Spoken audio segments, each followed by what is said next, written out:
Good morrow, periodic scientists.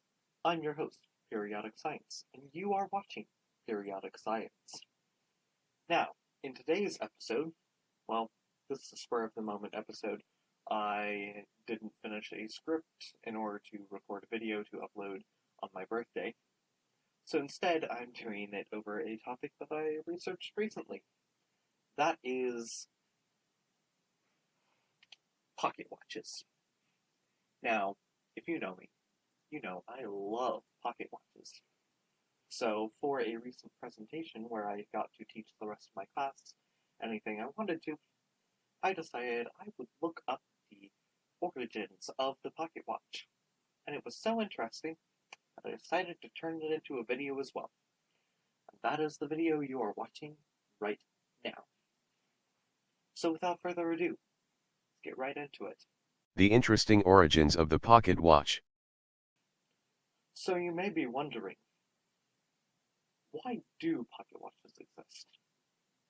And well, you see, the thing is, well, before pocket watches, all you had were these and these, which nowadays are commonly referred to as grandfather clocks. But in the late 1400s and early 1500s, this was made. This here was called a mainspring. And unlike normal springs, which compress like this and then spring back out, it compresses by winding itself smaller and then unwinds itself out. So, thanks to this, people were able to then wind things up and allow rotational movement just from that, which allowed them to have better clocks than the weight-based grandfather clock. Now, these mainsprings were used by Peter Henley in his invention of a portable time device. Now, these portable time devices, as you can see here, resemble pocket watches a bit. However, there are definitely key differences. For instance, if you look here, they were very bulky. However, the lid here, this was a key component to it. Most of the bulk came from the actual mechanisms inside.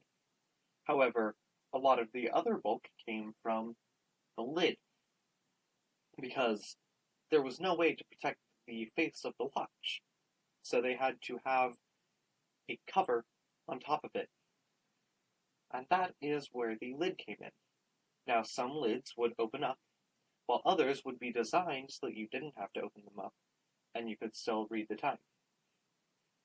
And these watches were then worn as pendants, because, well, they were too big to fit in a pocket, so might as well put them on a necklace. And, of course, people tried to innovate it, make it simpler, make it smaller, make it lighter, easier to wear, those kinds of things. And that led to screws and glass being added in to make it similar to this design, or this design. Now, these look somewhat like modern pocket watches. However, the key difference is this. As you can see, it was worn as a necklace. Well, that was just how they had worn their timepieces back then, so why change it? Now, you may be thinking, well, then why are they called pocket watches? If that's what they look like and they were worn as a necklace. Well, good thing you asked, because that's what this next section is about. I would like to introduce to you King Charles II of England. He was a king of England, but who cares about that? Get that out of here. What I care about is this. Right here, in this picture, you can notice he is wearing a waistcoat. Now, thanks to him, waistcoats became incredibly popular.